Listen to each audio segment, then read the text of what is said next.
Good afternoon, everyone. Um, Hope you can all hear me. Right. My name is Hussein Mahadi, as we all know. I'll be moderating today's session. It's with four of the Artificial Intelligence Mentorship and Internship Program. And today's topic is robotics and oversight. And we'll also be touching AI ethics and governance. We have two mentors for today's program. Mr. Gabriel Udo is already on the call. Welcome to the call, Mr. Gabriel. And Mr. George Q4 will also be joining us today. Well, without wasting much of our time, I'll just be jumping into reading our mentor's profile for today. Then we'll start the program immediately afterwards.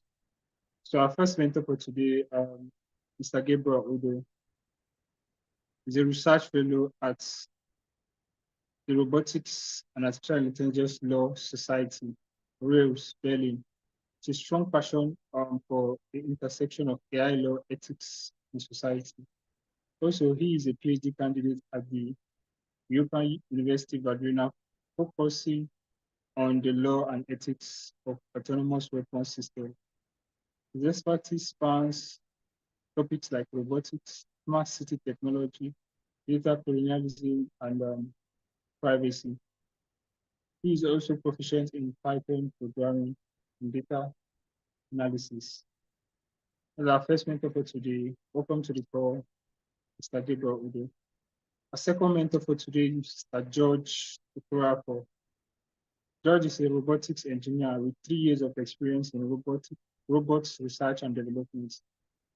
He has built several robots that include robot manipulators and ground-based robots. He works as a robotics engineer at Cognitive Robotics, where he builds and programs robot software using robot operating system, ROS. Prior to this, he worked as a robotics research engineer at Robotics and Artificial Intelligence Nigeria, where he pioneered research in robots, manipulators, and computer vision for robotics. He also supervised robotics and IoT projects. His areas of interest are robotics, manipulators, and mobile robots, control, and intersection between robotics and computer vision. Graduated with BSc in Mechanical Engineering from the Federal University of Agriculture, Abeokuta. His research interests are robots, manipulators, mobile ground robots, dynamic system modeling and control, computer vision, intersection of robotics and AI. Welcome to the call today, Mr. George Q4 and also Mr. Gabriel.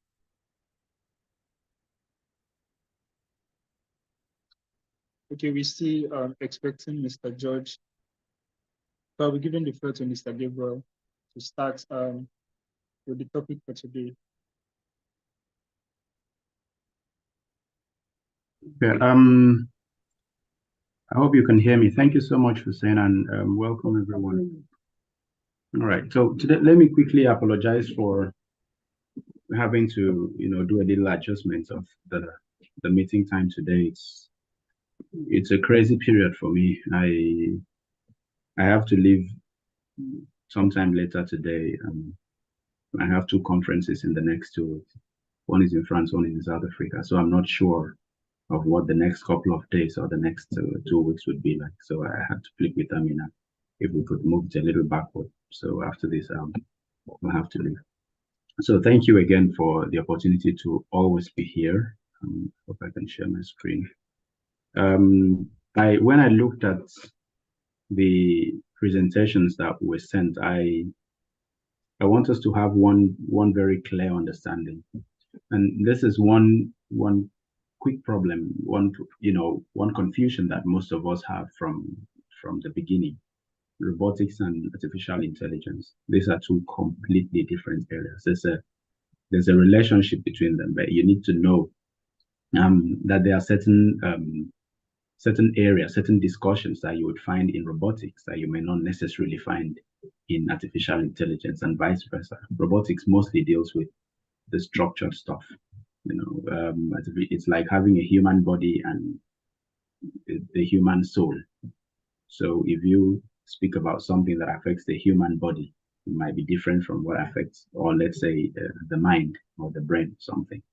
So the artificial intelligence is more like the driving force. There are robots that are merely automated. They are not using full blown automation. They are not artificial intelligence driven so far. There are many types of robots, and there are types that do not really need AI to function. It's like having cars. There are cars that are that have a lot more autonomy than other cars. So most times we hear discussions on robotics, you hear people mix it up with artificial intelligence. But then why I think that confusion happens is that most times you have problems, ethical problems, legal problems, or all of that sorts of problems with robots. Many times, not all the time. Those problems are due to the automated functions or the artificial intelligence functionality of that robot. The capacity of that robot to function independently brings about a lot of problems. So many times we try to attack the artificial intelligence rather than the robot itself. But there are problems that come with the structure of the robot. For instance, robots that are construction robots that are used in factories, or the ones that are used to load and upload or to carry heavy stuff. There are regulations that could reduce the sizes of robots given the size of the workplace. It has nothing to do with the artificial intelligence if the robot is fully automated. There are ethical issues that could come due to the structure of the robot, right? Or also even in healthcare, a robot that looks like a human being and is dealing with an elderly person or people that are not let's say neurotypical persons that are not very much in the same thinking level with with some of us. They could see a robot that looks like a human and they could presume that they can give it so some private information. The level of trust could be heightened because they believe they are working with a human being. It could also work the other way around. There are people that could trust a robot because it doesn't give the impression that this is a human. Especially in healthcare, we have these problems. There's what we call the anthropomorphization. We trust machines more than we trust humans, and I think most of us have it. If you should ask me 5 times 5, I tell you 25. If you're not sure, most times you see people still bring out their calculators and and then they'll say, yeah, 25, that's true. So why didn't you believe me at first? Because I'm human. So and that problem wouldn't it has nothing to do with the artificial intelligence function of that robot. It's just the fact that the mere appearance of this is a robot gives a safety impression, a higher level of trust to the person. So again, there are issues that come with the structure of the robot. So this is why when discussing robots and oversight, there are instances where we'll have to bring in issues of AI, but there are instances we need to talk about the robots themselves, right? Not because they are automated or, I've read, I had a discussion with Professor David Bunkel. He wrote a book on robot rights. So one of our meetings, what I got from our conversation was that the basic problem is the artificial intelligence in itself, not really the robots. But then when you start thinking of having fundamental rights for robots or rights for robots, it would differ in line with the style, the structure of the robot. So not just the AI, the controlling factor of the robot, but also the structure of the robot itself. You mentioned robots operating systems. These are completely different software from what is being used to build artificial intelligence systems. So these are some of the differences I wanted us to know before we get into the discussion. Robotics and oversight. Here we'll just look briefly at robotics and why should we have an oversight in its development. Like I mentioned, there are the major problem with the use of technologies. If you hear me mix artificial intelligence with robotics, sometimes understand that I'm talking about robotics that have this high level of independence. So most times I'll mix it so it doesn't cause that confusion in the dichotomy. That's why I had to explain that first.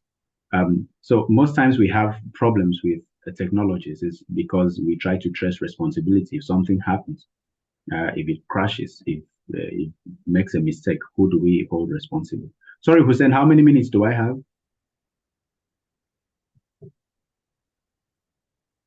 Hussein, can you hear me? Yes. Yeah, how many minutes do I have today? Okay. Let's say you have the topic is wide. I think we we didn't take artificial intelligence, ethics, and governance. So we are trying to see how the two topics can just be merged. So 45 minutes will do.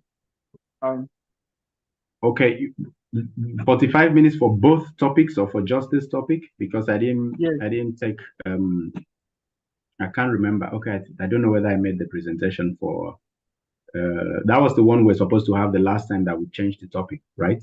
yes, Oh gosh. Was that what we're supposed to handle today? yes, sir. Robotics and oversight. Like we have a mentor, Mr. George, and we are also going to take ethics and governance also from you, and Oh, also robotics and oversight. let me see. I didn't get that impression. That means I mean I had some questions to answer.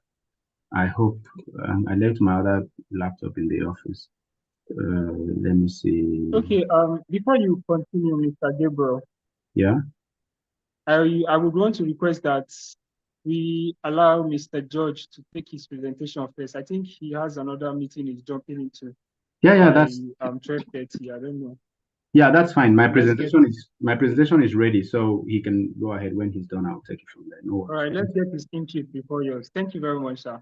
All right. Can you stop? Welcome to the call, Mr. George. Good afternoon. Thank Welcome you. to the call. Yes, thank you. It's over to you now, Yes, Mr. George. yes. Hello, everyone. Let me just on my video for a second for it. So, I was of the impression that this meeting was going to happen on Friday, but I guess it was shifted to today. So I wasn't able to get a proper slide in place. So I outlined what I would be discussing today under robotics and oversight. So I'll just turn off my video for a second so I can have better reception. Can you hear me?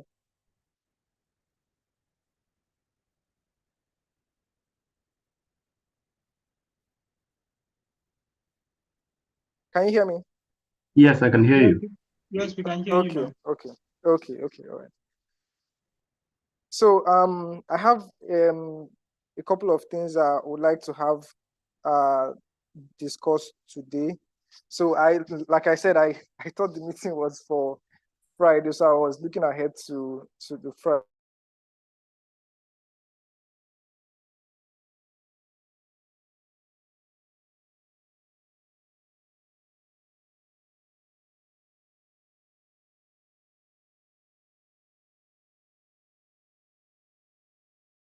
Friday, but then it was I arranged I outlined. So I don't have a proper slide. I don't have a slide at all. But Jelena said I can present without.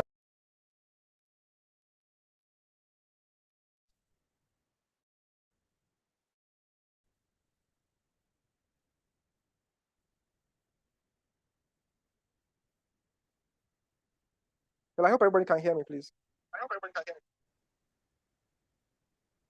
Yes, me. your Okay, voice okay, is all right. breaking. Okay, We hear you sometimes, and sometimes just go off. okay.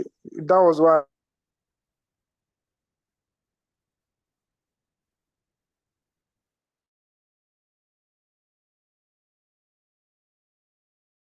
I turned off my video so that it's going ahead and drop the outline units one after the other. You can follow through.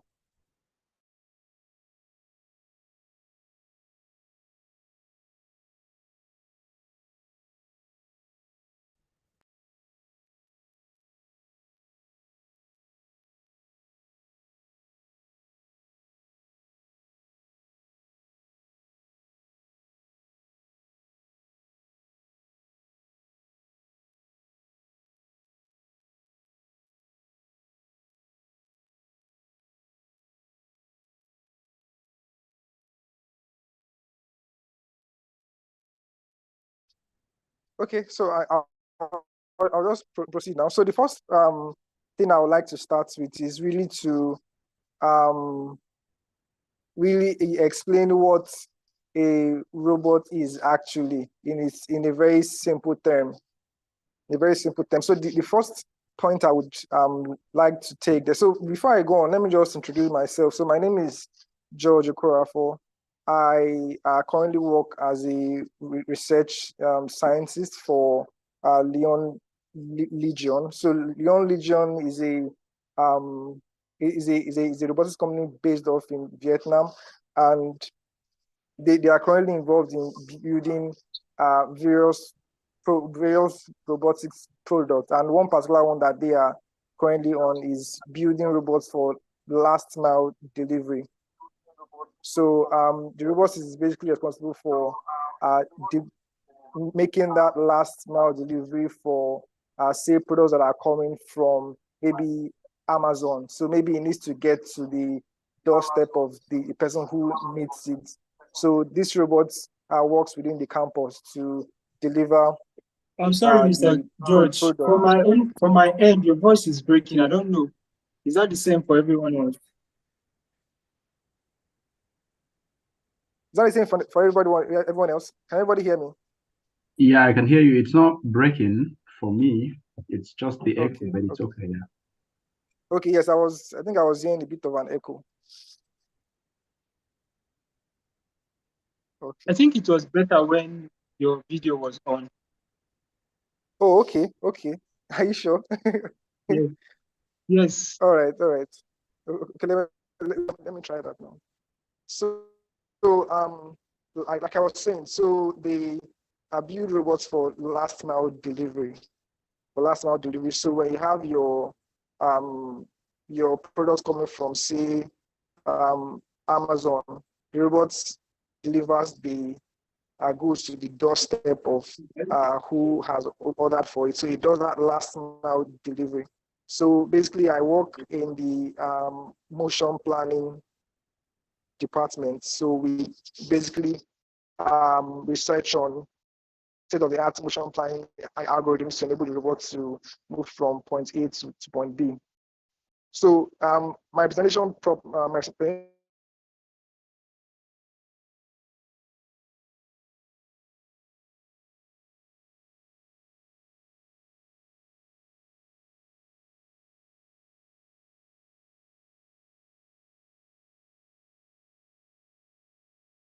proper. So the first, what's a robot? You will see many definitions online saying that a robot performs specific tasks. Yes, so you are correct. A robot is a machine that has moving parts, and you program it to perform specific tasks. So they can perform these tasks on their own. So they have electronic components, they have mechanical components, they have moving parts that enable them to maybe move from one place to another using computer program.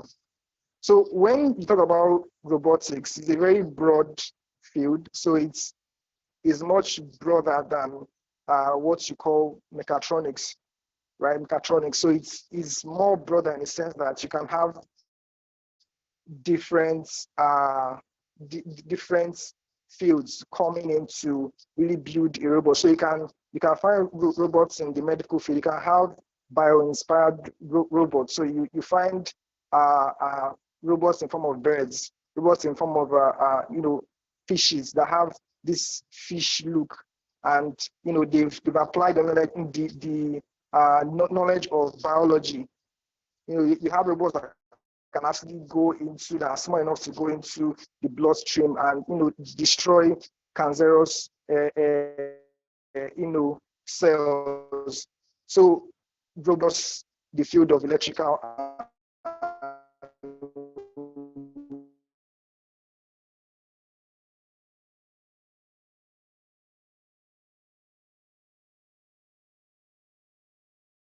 mechanical, you find yourself getting to areas other than the regular areas like short industry, in the health, all those areas together to build robot that can be able to fit into those areas. But in all, they are machines actually, and they have moving parts. They are programmed to achieve a specific task.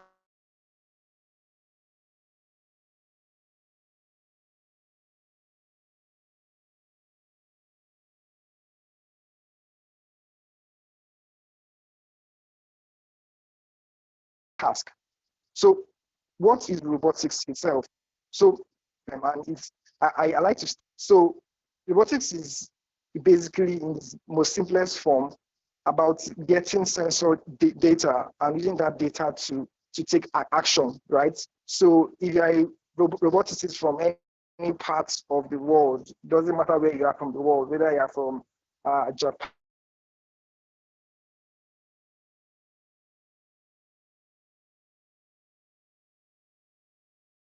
or you're from robotics from any of, you are programming robots to, when you say sense, you mean using the sensors that it has to gather information about its immediate environment. And then you think of what you want to do. So maybe you've programmed a robot to go from point A to point B.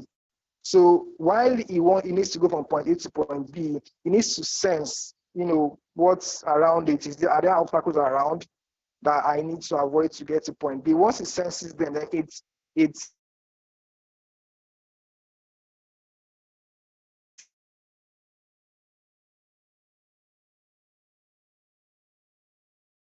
starts to plan. And once it has figured out that, it now acts cycle that B robotics always go around. So, and what you're doing in essence, like, you are just getting this sensor data, whether through cameras or other kind of sensors, and using that to take action. And that's what robotics is in its very basic form. So people who are roboticists, they study how to do this using algorithms. So algorithms will come in when you are planning, right? You are reading sensor data using sensors that are available in the markets, and you are writing algorithms to help the robot to plan, and then send commands to the motors to move. I'm sorry, we can't hear you. Oh, at all? When did you stop hearing me? When did you stop hearing me so I can roll back?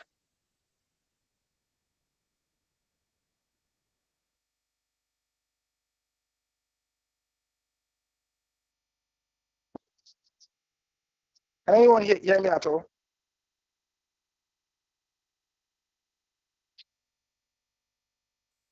I could hear you, but it's breaking. Sometimes it takes a 10-second pause and then it comes back. But yeah.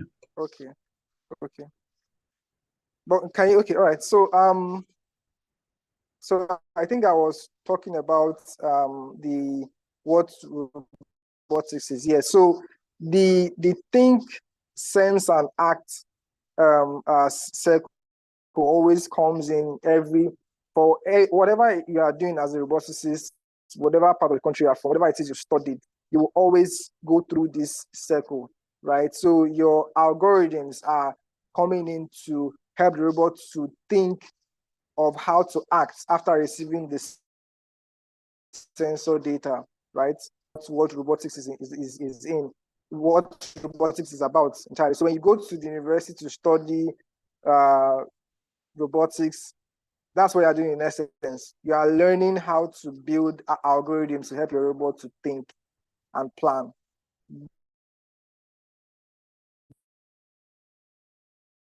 That's it. That's what we're doing. That I like about is aspects of robotics. So you find people coming into who want to venture into robotics, and they may not really be able to know which area they want to branch into. So robotics has different with different aspects. That I'll use the word aspects. I'll see how that fits into what I want to talk about. So we have different. Okay, let me use the word specialization. So we have different specialization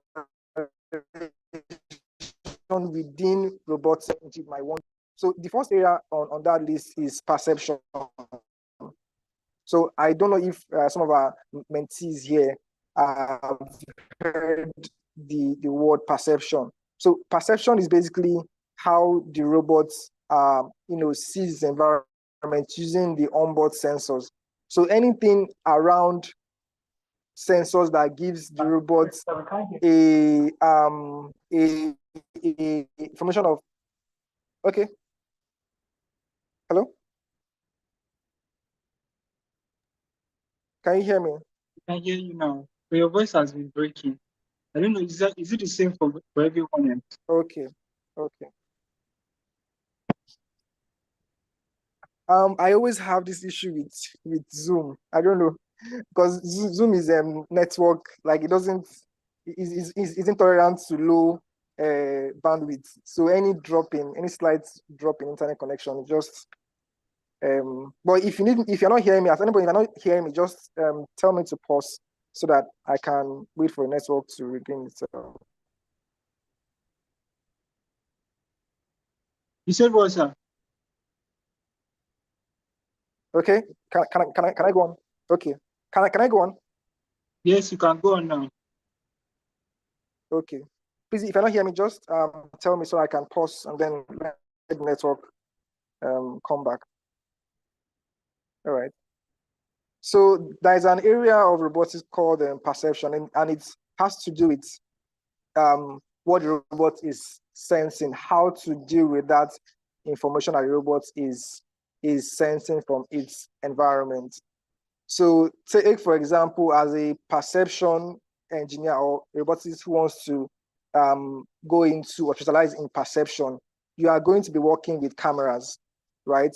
So if you've heard of computer vision, deep learning, natural language processing. So all those areas, especially computer vision and the likes, anything that has to do with visuals, you are the one to process that information and make sense of it. So you talk about a self-driving car that is moving on the road and needs to detect traffic lights, pedestrians, drivable area on the road, lane lines, other road signs like stop, blockage. You as a perception engineer, you're responsible for building algorithms to help the robot to make sense of that information. You also have other sensors like LiDAR sensor. It's a ranging sensor. So we have, if you've seen Waymo, their old self-driving car, or the Google Waymo, you see a sensor at the top. It's called a LiDAR sensor. So they use that also. It's a 3D LiDAR sensor. So you can use that also to get to understand the environment, because once that sensor sweeps around, you can use that to even know objects that are within the vehicle. You can use that to, when you pass that, what the sensor is seeing. You can train a deep learning model to use that sensor to understand what is an environment. Is it a car? Is it a human being? You can use that to infer, but the algorithms will be developed by you, and it's not a trivial task. It requires your knowledge of deep learning, computer vision, mathematics to be able to come up with algorithms that are robust enough to do that. So the other area of robotics is motion planning or motion control. So that aspect has to do with how the robot gets to every point on its way to its goal. So you, as a motion control or motion planning engineer, your job is to write algorithms that help the robot to get from point A to point B while avoiding obstacles that are in his environment. So you deal with, there are two areas. Sorry, I'm going a little bit deeper into this. So there are two planning phases. You have the one that tells the robots, okay, just like your Google Maps, when you say you want to go to somewhere, maybe like Ojuelegba or Oshodi, you enter the goal location on your map, and then Google gives you a line, a blue line, whether there's traffic or not, and tells you that, okay, this is the path you follow.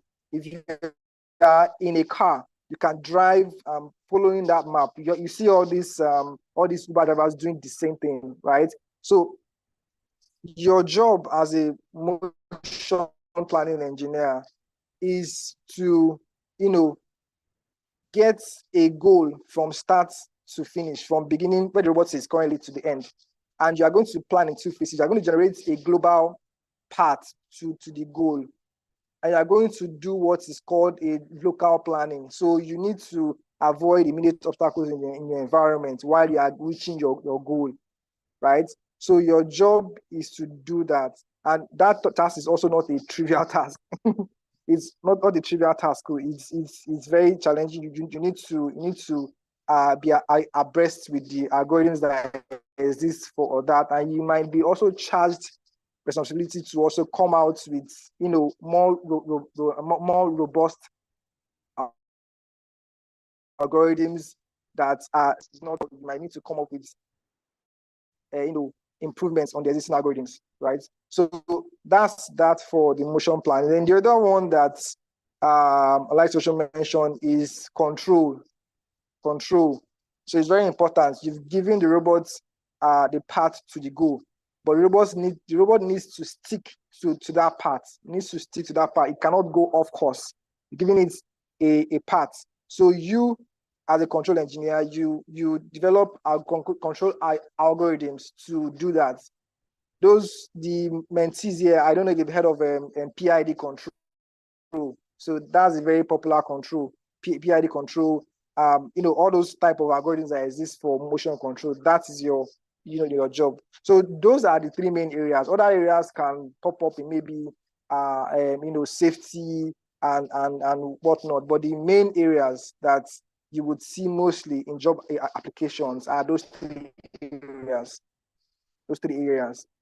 So I'll move very quickly to where robotics is currently being deployed. We have warehouse like the Amazon warehouse. So if you go to Amazon factories in the world, you see automated lines, robot arms, robot manipulators. They are the same name. They call them the same name. So you also have farms. We have apple farms that you have robots that are, day in, day out, every second they are plucking ripe apples from the tree in these farms. So you have farms that are fully automated with robots that are, plugging this ripe fruit using state-of-the-art computer vision algorithms, to detect ripe fruits, plug them using the robot arms and put them in, basket nicely, right? And we have the self-driving cars. We have the last mile delivery robot. They fall in the same category, right? Then the other thing is, what's the difference between robotics and AI? So when I was starting out, when I got into the field of robotics and I was, learning, before then I used to have this misconception that robotics is AI and they are one of the same thing. But as I went along, I found that they are completely two different things, right? Even though they both run on a compute board, they are two different things. So you can build a robot that is devoid of AI, right? You can build a robot that doesn't have any AI capabilities. It only has high level ability to do computations. So for example, as a motion planning engineer, you can do without AI. You don't need to. But these days we have robots that they're now incorporating what is called end-to-end motion planning, end-to-end. So you just pass, the inputs to the neural network, and then it outputs control commands, right? So that's now. But you can build a robot that is devoid of AI, and it will work perfectly well. So we're bringing AI into the system to make it more intelligent. And I was discuss about how AI is making robots more intelligent, right? So AI helping computers to be able to think like humans. That's artificial intelligence.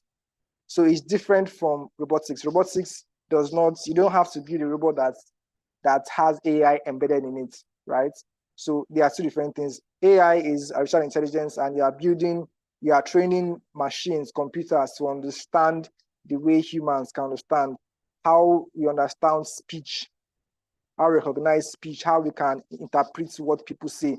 So computers are being taught how to do that. How do we know this is an apple?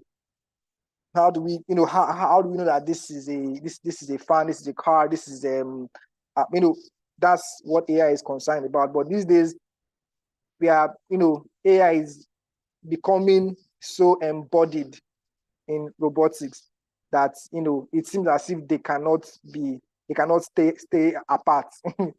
So that's that. And then how is AI really enabling us to build intelligent robots?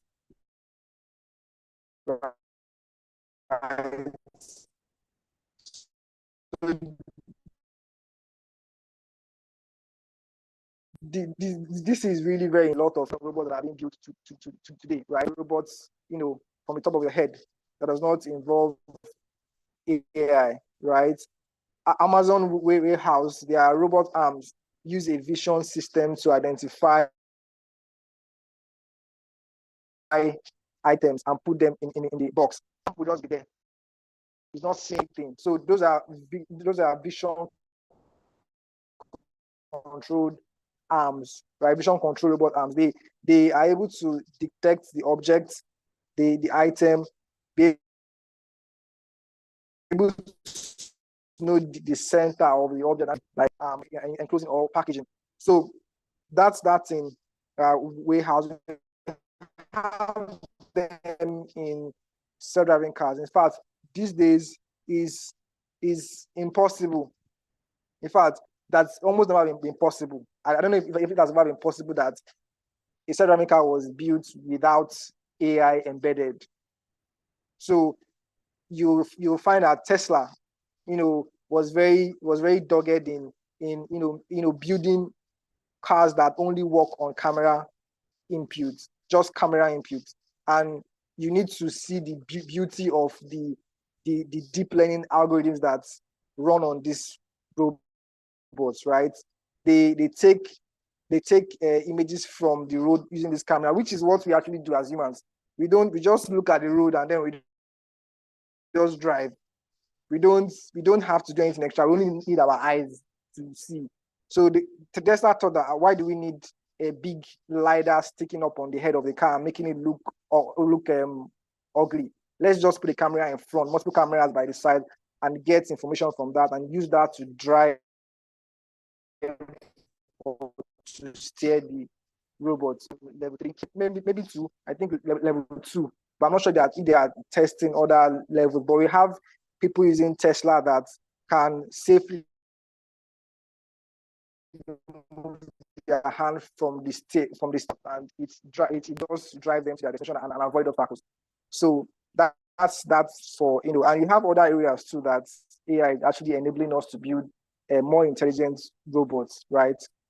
So that's where that's the last point of my presentation, right? So I don't know if there are any questions that the mentees have to ask about what I've presented so far. So, or do you want to take the questions at the end? So I wanted to know how that would go. All right, thank you very much, Mr. George. We normally take questions at the end of the session. But if any mentee has a question for you, I encourage them to raise their hand and ask the question.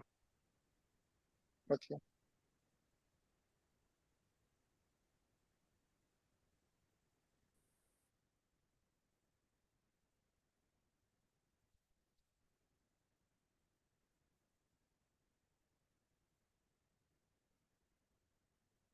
All right, while we are waiting for questions, I'll be giving the floor to Mr. Gabriel Udo.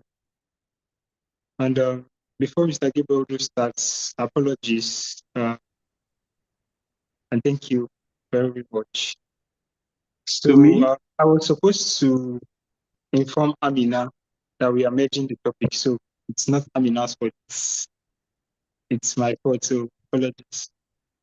I trust that it's your area and you're a guru in both topics. So just help us, please. Thank you.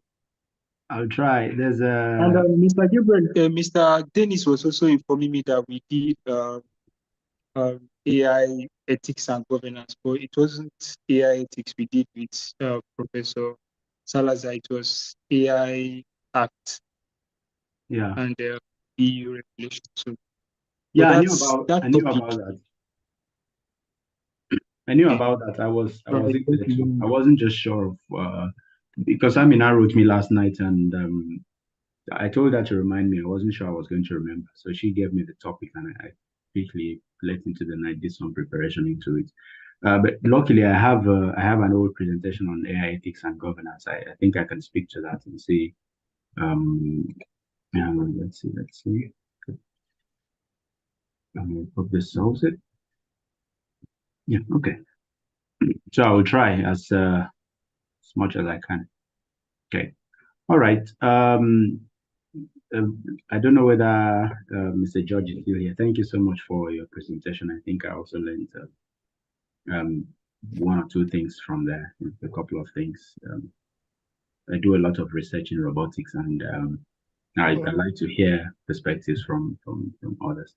I think I do more research in robotics than I even do in AI. Wow. I started learning when I used to do the software designs with Visual Basic then in the mid 2000s. Knew a lot about ROS, and it was a bit too complicated for me as at then, so I had to keep it aside. But a couple of years later, I've worked in places where they build robots, and that's where I actually picked the idea to get into AI, because it's studying robots and robotics felt like I was studying the human body without the brain. And I thought if I can get into the mind, how the technology inside that propels the robot works, then it will be easier to understand how robots, how they are built and how they work. Because sometimes you can build a robot, you can build a structure in months or in days, depending on the nature of the robot. But it's how you embed the technology on the inside, how you create the functionality, how you structure the ROS, and then if it needs to be fully automated, that's where you have the studies that would take years and all that sort of conversations around it. So thank you so much for your presentation. Awesome. Thank you. On AI ethics and governance, we've talked about ethics for so long. And then I think there's also the question of governance. There's not a lot that has been said about artificial intelligence governance, especially in Africa, because we have a slow grinding wheel back in Africa. Earlier today, I made a post on LinkedIn about how, since we don't seem to be following along, how we can benefit from the governance structures of other areas. I've done some kind of review of legislations in other areas, like the proposed EU Air Act, and what China has, what the US has, what the UK has, and the fact that their stringent nature, their strangling nature is going to push a lot of AI technologies down to Africa, because we have this soft landing bed for everyone at the moment. So we're likely going to have that influx of technologies, and then we have to revisit the issue of governance and the issue of ethics. Now, the mere fact that we're going to have this influx makes it important for us to look at the governance frameworks, the ethical considerations, and the governance framework. Now, ethical considerations are really wide. I'll just mention a few of them. We've often talked about transparency, this popular areas, transparency, explainability, and all that. But there are many other areas of ethics. For instance, we have discussions about the capacity of AI to throw people out of jobs, the impact of AI in the society. Those are still ethical issues that are not mostly discussed in mainstream conversations. So first of all, we've had definitions of AI. So I'll just quickly run through this. AI basically refers to the simulation of human intelligence. I call it a simulation because it cannot be human intelligence, but it's a simulation. It shows, it has an impression. If it would take human intelligence to understand that driving a car at 100 kilometers per hour into a wall could injure the driver, any other thing that does it has barely simulated. They understand the human intelligence, but it can never be human intelligence. So that simulation is then instructed into machines, and they are programmed to do this, right? So it's I also say here that it's pervasive in our society because it's one of the technologies that is going to change too many things, way too many things than we've ever thought. If we think the society is being affected now, let's wait for the next 5 to 10 years. I talked about a period between 1920 and 1930 where anybody that owned a horse, or a carriage was like a very wealthy person. Within that time, nobody would sell a horse to you at some cheap rate because then that was the thing. And there was a whole industry, transportation industry. But then somebody created some mechanized kind of carriage and it changed everything. The company, the industry that dealt with the wood, that created the carriages, those that built the wheels for the carriages, the agricultural industries that provided food for the horses, the industries that took care of animals, the horses themselves, the industries that built trucks for the carriage. These are way different industries, and you can imagine what happened in a space of 10 years. So this is, the pervasive nature. It bumps into the society and just switches things, the way people think. You see people sit or walking on the road and carrying their mobile phones like this. That was another area, and there are many of this. There we have visual assistants, we have recommendation systems, we have autonomous vehicles, we have in healthcare. Now we have large language models in all these areas. So it's going to be very invasive into the society. What does it do for our society? What promises? What do we look forward to? Why do we look forward to AI? There are benefits. Of course, we've talked about increased efficiency. There are some technologies that make Mr. George was talking about robots, and there are certain types of robots with AI that are capable of doing in a more efficient manner certain duties that humans would have to do in workplaces, in factories. Large language models can produce texts. Some sorts of AI can produce images like the DALL-E.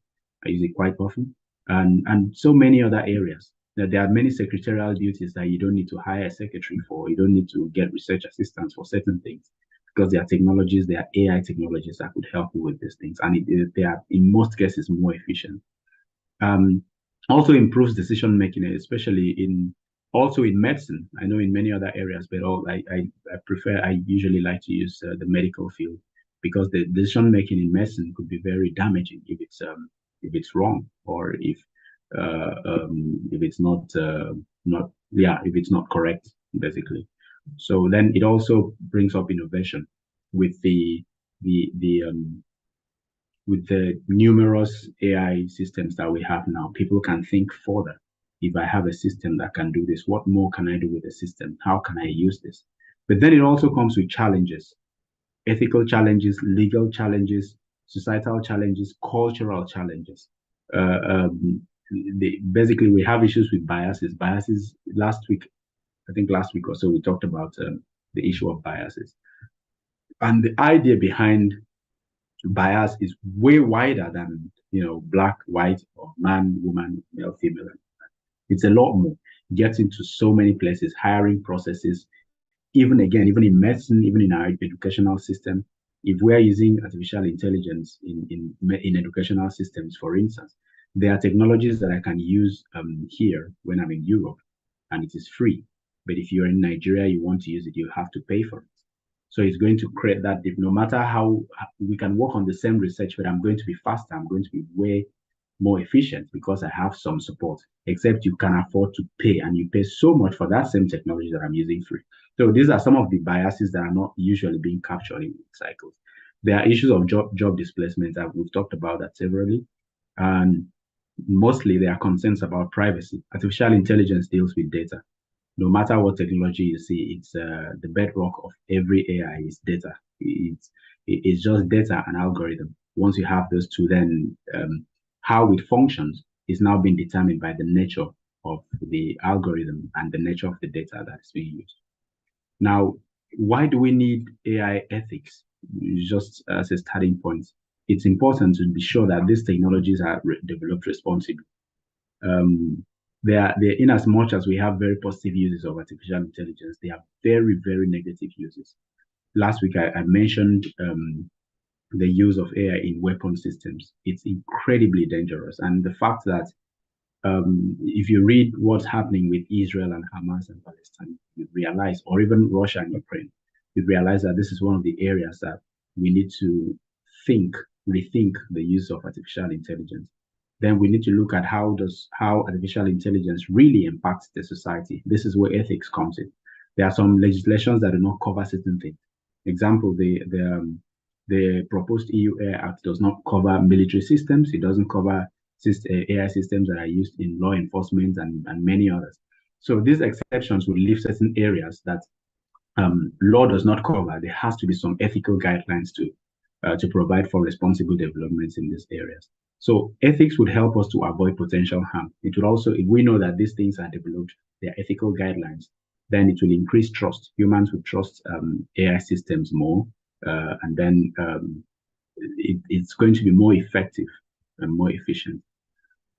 Then how do we address the, I'm now just quickly talking about the issues, the ethical issues. The first and the most, what I think is the most grievous concern in artificial intelligence ethics is the issue of bias and fairness. Artificial intelligence can bring a lot of discrimination and inequality and inequity. I differentiate inequity from inequality, or equity from equality. Most times, I think in 90% of discussants, especially in feminist discussions, miss this equality and equity. I like addressing this because if you ask for equality, you'll get equality, but you realize that that's not what you actually need. You need equity. You know, you imagine two people in a class. I use myself as an instance. In law school, the lady that sat beside me she was 8 months pregnant. And we attended all the same classes.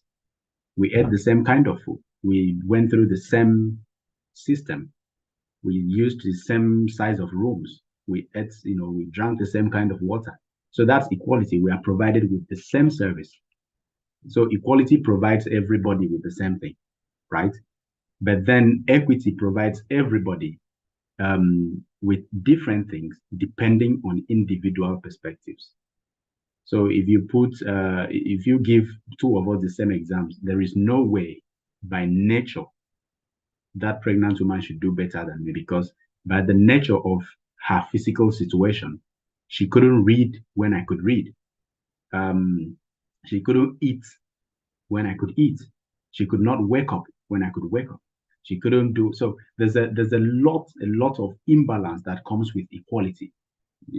I raise this very importantly because I hear some discussions about bias and fairness, and everyone talks about there is no bias because we are putting men and women in the same. No, you can't. If you're sitting with a woman in the same class, even your classmates, imagine that your classmate, your father is wealthy, and your father gives you 100K every month. There is your classmate whose father does not even earn up to 100K every month. So you can buy whatever book you need, he can't. So in as much as you're provided with the same platform, they give you the same information, they give you the same books to read, he's thinking of how to get money to buy books. He's thinking of how many other things, but you're not. You're just concentrating on your books. So there is no way if you look at it, there's equality, but there is no equity. That equality is never going to help. We have this in several areas. If we start building technologies and we say that they address the issue of bias, then we should think of equity, not equality. If you want to use LinkedIn, for instance, LinkedIn Premium, in euros, I would pay 60 euros. Imagine that you have to pay 60 naira for something. You can easily pay for it. But convert that into naira, you're going to be paying about 60-something thousand naira. That's like some people's 1 month salary. So we are provided with the same amount, but since we are in different societies, then the impact, there is equality in that service, but there is no equity because I earn more, because the currency I use is a lot more. So these are the things we consider in building this technology. There's a lot of discussion around bias, and it's getting deeper. The second stage of the problem is going to be that we now have equality. Okay, everybody is provided the same set of data, but then we need to consider people's personal conditions, right? If an African who doesn't know what ChatGPT is comes to Europe, We are both in Europe. We start a PhD. I can finish my PhD in 3 years. And he's thinking of understanding terminologies in the first 2 years. So there are lots of, we need to look at bias not from the lenses of equality, but from the lenses of equity. Because looking at it from the lenses of equality will solve that problem, and then we'll have a new problem, because by then it will now sound like, okay, you're now coming up with a new excuse. So that leads us also with the issue of fairness. You know, how fair is the technology? Is the issue of still takes us back to the issue of bias. Is everyone getting the same thing? Is everyone getting this thing based on their individual situations? So we have to prioritize the issue of fairness. Also, transparency. Transparency means, let me know what the technology actually does. Last week, I talked about websites that secretly use cookies to collect your data, even when you turn them. There is no transparency in some of these technologies because you have no idea what data they are taking. Transparency means, let me see through, let me understand what you're doing. A large percentage of Nigerians, let me use Nigerians, maybe Africans, do not understand the technologies that they use every day. A large percentage of people do not know that the phone they carry, anyone can access them at any time, anyone that knows what to do. So there's the issue of transparency is very important. If you buy an AI technology, for instance, for use in your office, if you're a lawyer and you get access to AI technology, you're uploading clients' personal files. You need to have been told that they are collecting, that AI is using the files to upload, to learn. You know, the machine learning process involves the data. You're also teaching the system the things, you know, you're part of the machine learning process. If you are not told this, you realize that some personal or private information of your clients has been used to train a system. So these are the effects of lack of transparency. Then there's accountability. If something goes wrong, who do I hold responsible? These are ethical issues. It's really important. Many times, they build technologies and they cut off the line, the conversational line, the feedback line, so you cannot trace it back to somebody. If a car has an accident and they say, yeah, the brakes, for some, you hear companies calling 1 million units of cars. That's because there's responsibility. Somebody's accountable for what happens to a central system, a fault from somewhere from the building of that car. So we should have this in artificial intelligence. When you get technologies, we need to know if something goes wrong with the technology, who do we hold responsible? Who is behind it? And then, so these things could help minimize bias, and then it will ensure equitable outcomes. It will ensure that whatever outcomes we get from artificial intelligence is, you know, something that everyone, at least to a large extent, we agree on. Then the issue of data privacy is very important. It's been there long before the wider discussion on from the lenses of artificial intelligence. But now it's a very important aspect of AI ethics, because whatever happens when your data has been leaked, it could be criminal, could be unethical, it could be, you know, it could come in all of that. It could be torturous, it could come in all sorts of forms. So generally, the ethical thing is to ensure that there is privacy. I mentioned earlier that AI is fueled by data. There's no AI system that does not have the data with which it has been trained, because it's all about machine learning. It's about what it has learned, how much information, how much data has it been trained with, what kind of data has it been trained with. All the imbalances you see in AI systems come from the training data. Now, this data, some of them could be very personal data, very private data, right? People input some very personal information about them, or they store them in their phones, or you have some AI to remind you of a meeting you have tomorrow about, you know, maybe with your clients, and you put the details of that in the system. And tomorrow the AI pops up, yeah, you have a meeting with a client that killed somebody, right? And then it also has that information. Whoever built it is using that data to train the system, because every day you use the technology, it's a continuous training process. As you're giving inputs, it's using that data to retrain itself and to react with you in accordance with the data that you fed it with. It's in very minor systems. You see the autocorrect, there are words that you use continuously, and you realize that whenever you start typing that word, it completes it for you. Sometimes not even an English word. It could be the word in your local language, where you use it very often. maybe how you spell okay, you write okay and you put Y in like 5 places. When you do that a couple of times, it's been taught that this is how you write. The moment you put that okay the first time, it just auto completes the other one. It's not, its original training data was the first okay in English language, okay, AY. But you have trained and retrained it over and over that it now understands that this is how you choose to. So it's trained to tailor itself to react in accordance to the user's preferences. And this is something that could be very dangerous if you're giving private information and then it's being kept somewhere. Data protection laws are all over the place, but again, the issue of implementation comes. And data protection laws sometimes are not enough to cover data breaches that come with AI, because first of all, there's the issue of responsibility. You don't find a DPO and an officer. There's no responsibility in some instances. In some instances, the nature of the data collection, like in instances of web crawling, where we have with ChatGPT and all that, it becomes a little fuzzy to apply data protection principles. So this is the importance. It raises, because of the reliance on very large amounts of personal data, AI raises issues about data collection, issues of consent. If somebody should go to ChatGPT and ask information about you, ChatGPT goes to anywhere, gets all your data and presents it to the person, and you did not give consent to that. Then your own rights. Do you have the right for somebody to pick your information and just use it anyway without, maybe they give wrong information about you?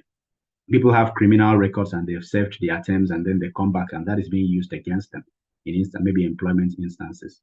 So this is why data privacy is important. I've already talked about accountability. Their decisions certainly will impact people. So there has to be someone that's behind to address potential harm. If something goes wrong, who do we go back to? Then we could look about briefly at the models of AI governance. What are the structures? There are many. We have government regulations.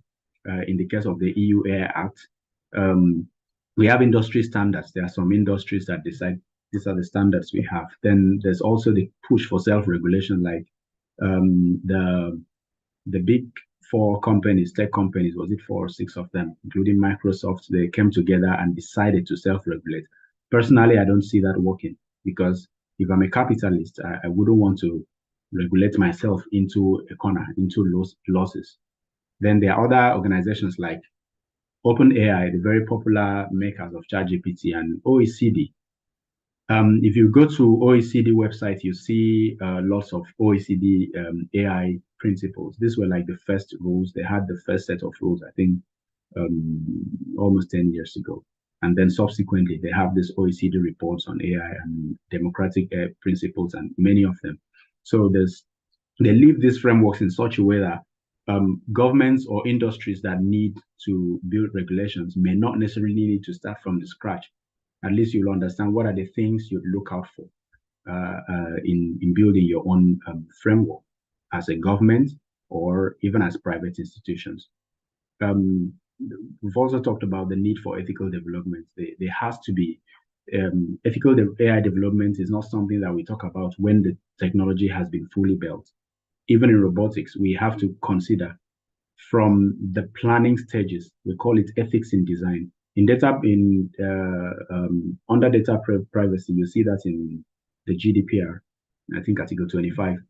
There's what they call privacy by design. So when we are designing these technologies, for instance, if we say we need robots that are going to go into private spaces, and then in the process of the design, we say we can't have cameras on these robots. Why? We need to find other sensors, because if it goes into people's private spaces, let's say the bathroom, is capable of taking pictures. Sometime earlier this year, we had this robotic vacuum cleaner that took pictures of someone in the toilet, and the pictures were shockingly found on Facebook. So it means it was collecting data. These are things that should be considered. Why does it need a camera?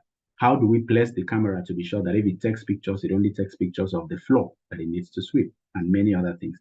So it's the same thing with ethics in design. We need to consider what are the ethical issues from the point of data collection. What kind of data can we collect that would be unethical? Have we collected enough data? Have we done enough sampling? Have we collected enough data from men and women? Have we considered children in the process before? So while we're building the technology, we are doing it in a manner that ethics is interwoven in the whole process. From data collection to algorithm design, how do we, the codes, how do we structure it, to deployment, where can we send it to? What places can we use this kind of technologies? There are certain softwares that children should not have access to. Where do we deploy them to? Just finishing a software and sending it on Google Play Store is not enough, because there has to be some access restriction depending on the nature of the software, what it does, who should it be available for. And then I also suggest here that there has to be some kind of collaboration. It's not enough to have technologists just design technology. Most big companies now have an ethics department where they hire people from different fields. They have policymakers, they have researchers constantly researching. Then they have ethicists, philosophers, lawyers, to help in the whole process to ensure that there's ethics in the development of AI. Then global perspectives, generally, what do people think? Different countries have different approaches. I talked about the EU approach today, the risk-based approach. How risky is it? So that's for the EU. But China looks at the socio-cultural structure. You need to get a license before you can deploy a high-risk AI in China now. And the US has this self-regulatory, let's just sit down and discuss it together. The UK has something also stringent. So basically, there are differences in approaches. That all depends on what the society feels is best. And there's need to have this international collaborations to understand what is happening in that region, and how can we use what is happening in that region in line with what we have in our region. We don't just grab the perspectives of another region. We get the global perspective, and then we see how it fits into our own local, our own sociocultural perspective. This would help a lot in establishing our own local guidelines. There are lots of real-world case studies in the issue, of AI. I could think of so many of them. One of them, I think 2 weeks ago, we had,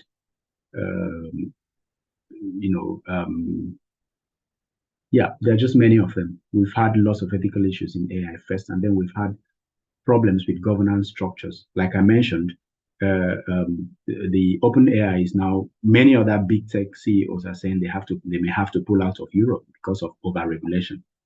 So many technologies have been pulled out of China already because of the interim AI regulations in China. Companies in the US are having similar problems. And I mentioned earlier today in the post I made on LinkedIn that Africa is going to get a lot of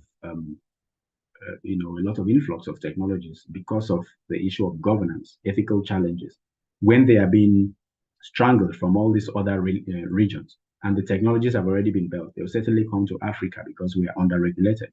And these are one of the issues that we need to look at. We need to look at case studies from other places. How has this technology affected people there? 2 weeks ago, there was this publication that people built. There was an AI, I've actually seen it, they put a picture and it undresses the person. So there were questions as to why did they have to build it? What is the societal value? What does it contribute to the society? So, and this was in Spain. So we would, by now we should be on our feet. What kind of regulations, what governance structure should we put in a place to ensure that this thing doesn't even get to us? We need to use these examples for our own society. And there are so many of these kind of examples out there. Now, what's the future of AI ethics? Right now, almost everyone, if you go to LinkedIn, you find everyone is a tech lawyer or an AI ethicist or specialist, which is actually good. But the question is, how do we use the ethical consideration to structure how AI is being built? I said here, as technologies continue to advance rapidly, of course, governance, ethical considerations and governance mechanisms will constantly evolve. They will keep changing because they are new technologies. There's no limits to what humans can think, what humans consider. So first of all, everyone has to stay abreast of, we need to understand why AI ethics is important. Secondly, we need to understand what ethical issues would come with in specific use cases, not just about a particular technology. If you have a car, and you regulate the driving of a car, you say people should not drive a car. You have a general regulation, people should not drive a car here. Then you need to look at specific instances where there could be exceptions, or instances where the car could be used for bad purposes. If cars could be used for armed robbery, or cars could be used to kill people, the same cars could be used to transport sick people to the hospital or to figure out other sorts of emergencies. So we need to look at use cases, new technologies, look at what ethical issues are possible from here. Then with these ethical issues, we can pick out how to restructure governance guidelines for specific technologies and specific use cases. Again, thank you, and I hope I covered as much as you would have wanted me to. There are questions, I'm here to answer them for as much as possible. Thank you.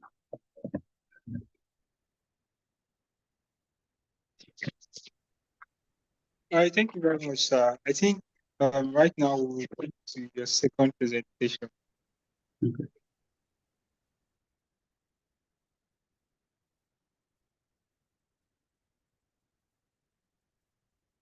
Sir, I thought you have a presentation on robotics. Okay, you want me to go ahead with that? It's fine. Yes, Just before we take our mentees presentation. all right.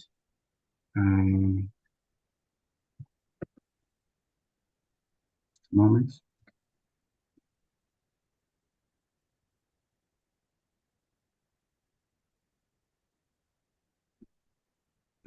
Closed there's other things on my computer, so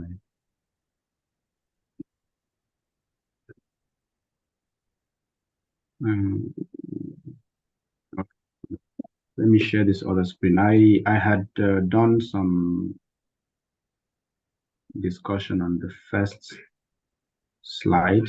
Yeah, I know. I remember I talked about. I tried to differentiate robotics, and again, Mr. George had done a lot of discussion on what robotics is basically about. We talked about we're going to talk briefly about the benefits and the challenges. What can we get from robots? Now, he had talked about what robots are, and also talked about robotics a bit, but let me just quickly run through it. Robotics usually is an interdisciplinary field. It involves design, construction, operation, and the use of robots. So you have the design, what's the structure. I talk about the design a lot because, like I said earlier, the design could determine the policy framework around a particular robot, right? Then the construction, how is it built? If we go back to the conversation we just had, ethics in design, then when we think of the ethics in design, we have to think of ethics in construction also, right? There are other issues, ethics within ethics, right? There are workplace ethics. What kind of place should we build robots? What kind of hardware should we have on the robots and all that? Then the operation, what kind of things should we allow robots to do? Then the use now involves who should we allow to use, what kind of places, what kind of uses should, the actual execution of the robots. So it encompasses technologies, including artificial intelligence. So artificial intelligence could sometimes be an aspect of robotics. Mr. George mentioned the issue of automation, and most people are likely going to think that, okay, because it's automated, then it's artificial intelligence. No, automation, there are so many levels of automation. I think there's this Sheridan and Planck 10 stages of automation that you realize that there are some that are 1, some are 10, right? So you have robots that all they know is to move their arms, pick something here and move and put something here. It's not artificial intelligence. It's just an automated arm, right? So you need to know the difference between an automatic system, an automated system, and an autonomous system, right? These are 3 completely different areas. So with robotics, you could find robotics that are just merely automated. You could have those that are automatic. Once you trigger something, then they act. There are some that are, to an extent, more highly autonomous. Then there's the issue of mechanical engineering, who builds the structure. So it enables robots to perform tasks either autonomously, like I said, or semi-autonomously. So sometimes it's not completely independent. It still needs some help with the task. Then down to the other side of it, why do we need an oversight? We talked about automation. if this thing can function on its own, why should there be a human being monitoring what it does, right? Why should someone always, again, oversight is just the English word oversight, keeping an eye on something. Why do we need to keep an eye on it? When you have kids play, they say we need someone keeping an eye on the kids, something like that, to ensure that the kids don't enjoy themselves. We have same in robotics, but why do we need them? Because when you say something is autonomous, then it's likely it's you saying it's fine. It's like your dad dropping you off in the university and then following you around to check what you're doing, right? In For those instances, you're going to have, why are you always following me around? Or your dad snooping around your phone. Sometimes you ask him, why are you keeping an oversight? Why are you breathing on my name? But with robots, it's a little different now because, first of all, oversight helps with issues of responsibility. We're going to get to that. There has to be someone. If a human being if a child does something wrong in school, the school is likely to call the parents, right? Because there's a clear line of responsibility. But with robotics, if a company sells a robot to someone and then says, we're not sure, because with technologies, you cannot be 100% sure. There's a limit of assurance you can get with AI. No matter how perfect they make it look, there's a huge limit. There are things that the probability that it can have an accident is always there, whether it is 1% or 100%. But there's certainly the probability that it will do something that it was not prepared for, especially with robots that use large scale artificial intelligence to manage. That's why we still have problems with autonomous cars and all that. So first of all, there has to be, we need oversight to ensure ethical development. Remember, we've just talked about the issue of ethics and that it has to come from the different stages, the stages of design, construction, operation, and the use. So we need an oversight in all these 4 stages to ensure that at every point there is somebody that says, no, this design is going to be faulty. It's going to have ethical issues. If you build a robot and then you give it sharp edges and then it's going to work in a place with other people, there's a likelihood it will cause injury to another person by just the way it moves. Construction, the same thing, operation, and especially in the use. Most people get to operation and then they sell it out. Somebody else uses it. You cannot determine what happens after that. But it's important to have an oversight even when the robot is being used. So this is where I mentioned here that it has to continuously align with ethical standards. The development itself must align with ethical standards. Ethics will help to address those concerns related to privacy, bias, discrimination, and fairness, accountability with those robotic systems. Secondly, promoting safety and reliability. Aside the fact that it helps in providing certain guidelines in the process of creating, but at the point of use, it also helps to show that there has been a design, there's been tests, and there's been certain operational activities around it to be sure of what risk it can pose to humans or to that environment. And then while it is also being used, it's also important to have somebody that continuously monitors so that they can, in the case of accidents or unexpected outcomes, there could be someone to at least, we call it the kill switch, to turn it off or to reduce the impact of whatever activity it has. Now, what are the benefits of robotics and robotics with an oversight? First of all, improved efficiency and productivity. We talked about this. There are too many things that human beings cannot do. There are loads that human beings cannot carry. Now, this is like the physical idea of efficiency. If you go to some factories where people like Amazon, or other big warehouses where things are being, you make an order and it's like 100 kilograms. You would need like 4 or 5 human beings to probably carry that. Then you can take one robot to carry that efficiently, and you're sure that if it falls, it's not going to injure a human being. It could break a robot and get repaired. And then robots can perform these repetitive or dangerous tasks with precision. In armed conflict, people use robots now to fight instead of going there and getting shot at. You use that. There's precision, there is speed, and there is consistency. It can do the same thing over and over. Then oversight will now help to optimize those robots for that productivity and helps it to be more efficient. We have this in manufacturing and healthcare, I mentioned earlier. It also enhances safety and reliability. First of all, in the use, hazardous environments where you have earthquakes, buildings are falling. You don't need emergency service men to go there and just get underground. You can have robots that go in there and search. If something happens, it's just going to crush a robot because a robot is not a human being. So you preserve human life in such hazardous environments, or if he has to climb somewhere high, it reduces the risk on the human workers. Then to prevent accidents, you can now have, equip it with some safety measures, some safety features, to be sure that the human beings are not harmed in the process. Then there's also the oversight also helps in continuously addressing issues of privacy, transparency, and accountability, and reduces the risk also of biases in the algorithms. Even in the process of uses, risk mitigation is something that is very important.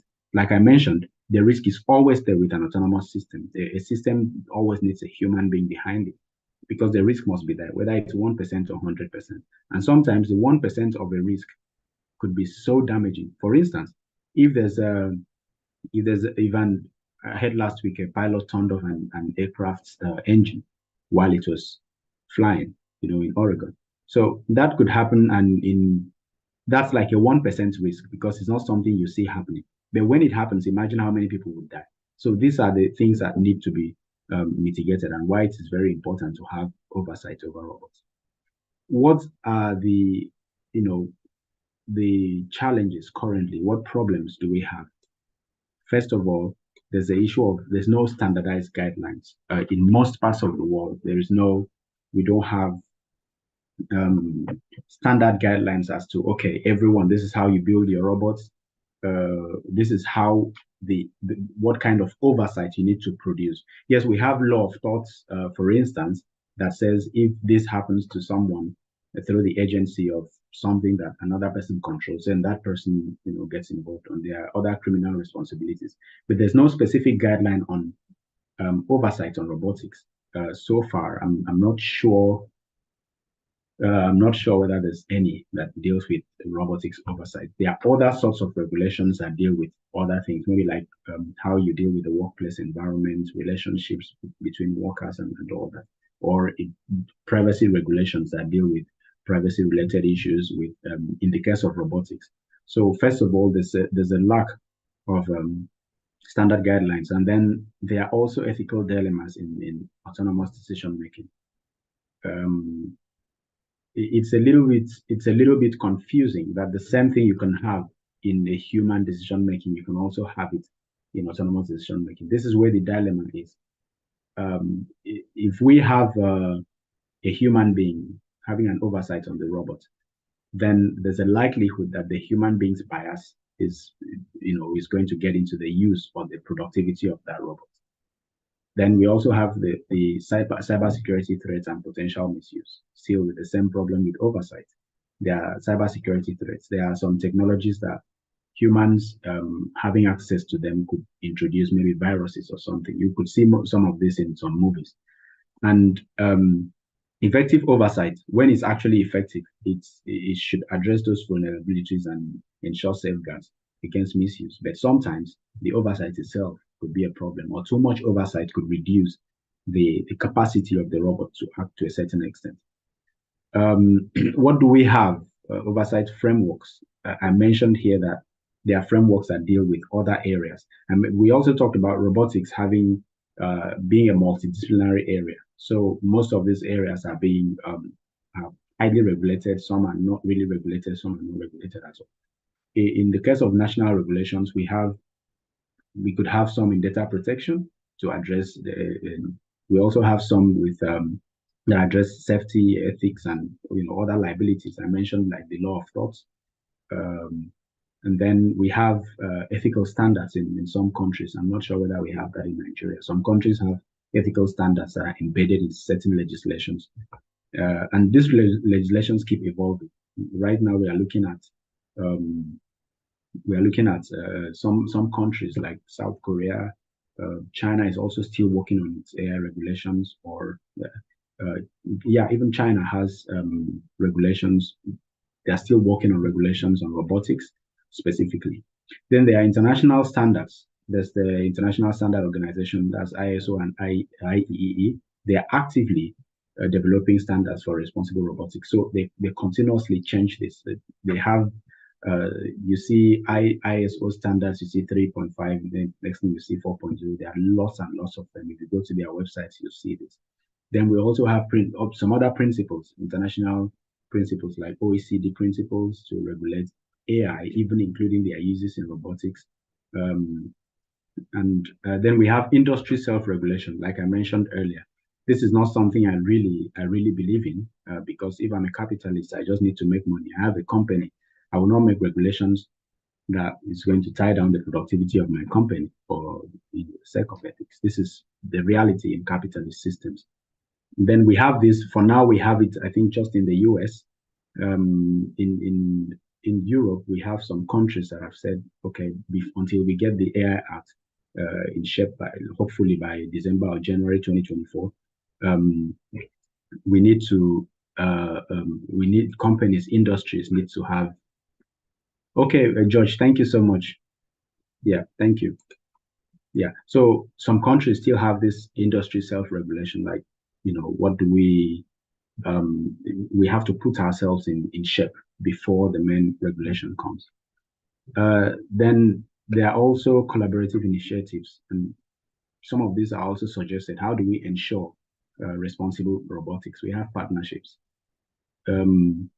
We also need to have more of this, especially partnerships where people from academia, industry, and government come together to address these issues. Those in the industry cannot do it alone because they have the hands-on experience, and those in the academia do not have the hands-on experience. So this is like the nature of my job. This is what we do. So you get you give recommendations to industries as to what to do and what not to do. These partnerships really help in responsible robotics. Then we also need specialized research and policy centers to figure out these ethical issues. These are the things that would shape the framework, oversight frameworks. It gives evidence-based recommendations. What do you think can be done? What has been done before? What can be done now? Then public engagement. This is one of the biggest problems we have, especially in Africa. You wake up one morning and you hear the National Assembly just passed a law, and you're wondering, did we ever discuss this law? What was said? And all those, the issue of public engagement, which should actually help the society to understand the structure of the legislation, for instance, or the technologies that are being used against them. You wake up one morning and you see street cameras on your street, and nobody told you that you are now being recorded. So we don't have enough public engagement. The same thing with the use of robotics. You go to an office one day and they tell you, from now on, we are now using this to open the door, using this to close the door. 2 people have lost their jobs. Nobody knew about it. So public engagement is also very important. It's in the discussions, the public has to know. The need for diverse perspectives is very important. Everyone from everywhere has to know, what is being used on them, or what technologies are available, what robots, and how they can avoid being in the center of the ethical issues that these things come with. This is where we have the issue of trust and transparency. Transparency means I understand what is being done and I'm okay with it. Or I understand what is being done, but I'm not okay with it. So at least there's transparency. People get to see what is being used, why it is being used, how it is being used, and the impact it can have on them. So they decide whether they want to be part of it or not, based on the information that they have.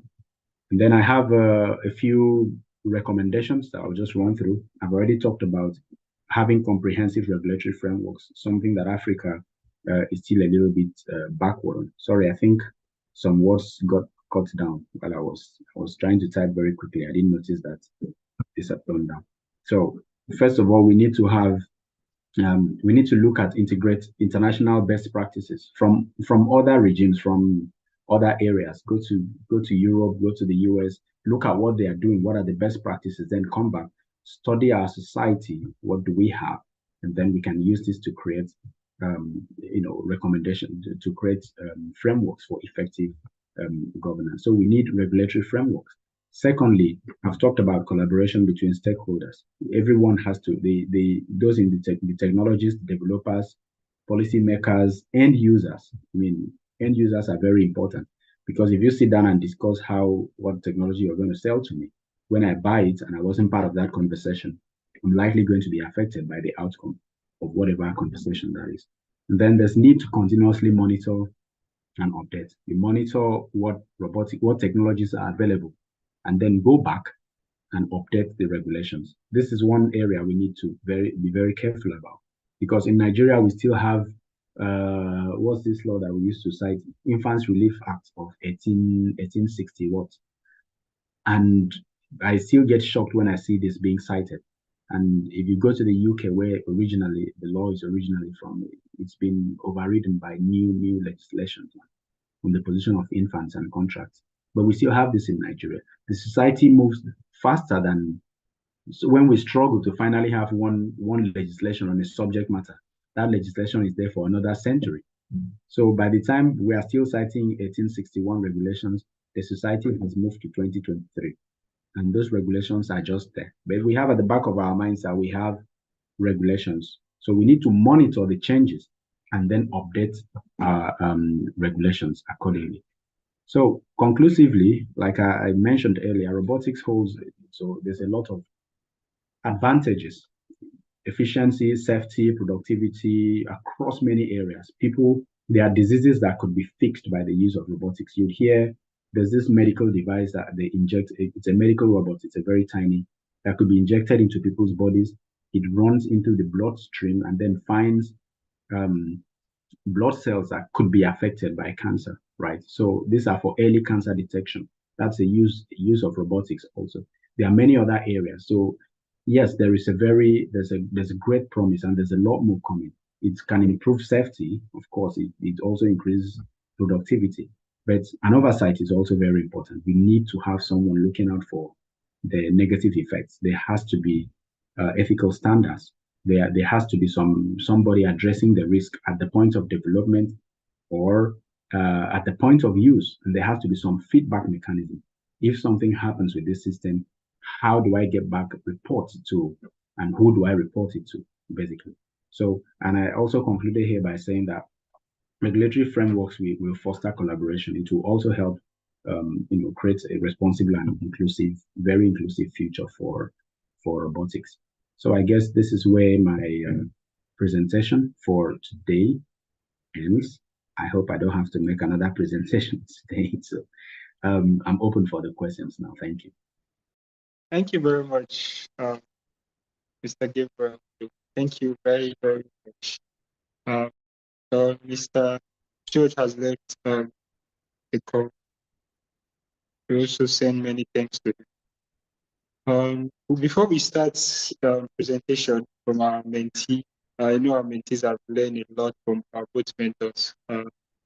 Let's just quickly take a picture time. So everyone is encouraged to put on their videos and smile for the camera for 60 seconds or 30 seconds. Sorry. Let me just take a few screenshots. Thank you. Thank you very much, Adam. Siraz Amir. I hope I pronounced that correctly. Abimbola, Dennis, thank you very much. It's nice to have you. Chimney, Ibikwe, Sharon, thank you.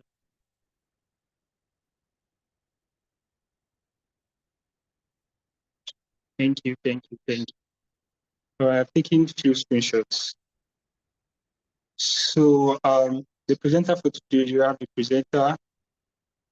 Kindly unmute yourself, share your screen, and you can start your presentation now. You have 15 minutes before we jump into the question and answer session. And if you have any question, you can also send on the chat box while the presentation is going, so that we can ask everything during the question and answer session.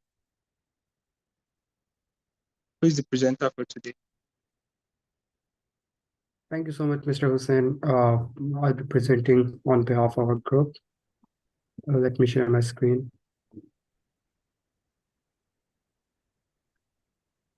I hope my screen will be visible to everyone and you can hear me clearly.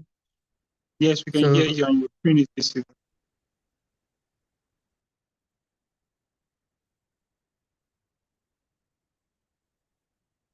Hello everyone. Again, I'm Mohammed Shiraz Amir, and today I'll be presenting the work of Group 1 on the topic of ethics and governance in robotics and AI, and will be particularly focused on robotics and oversight and robotics as it relates to the labor law. So here is a brief layout of the presentation of the things that we'll be discussing over the next few minutes. We'll start with an introduction to AI and robotics, followed by the emerging ethical issues in AI and robotics. Then I will spend some time discussing the approaches, mechanisms, and examples of robotics oversight, and we'll then discuss the implications of robotics and AI on labor and workforce. Lastly, we'll be discussing the adopting labor laws and policies and recommend some frameworks for effective governance of robotics and AI. So starting with the AI, it generally refers to the artificial systems that exhibits the intelligent behaviors, complex behaviors that can mimic humans. For example, we now have different kinds of chatbots in place that work on different large language models to mimic human-like conversations.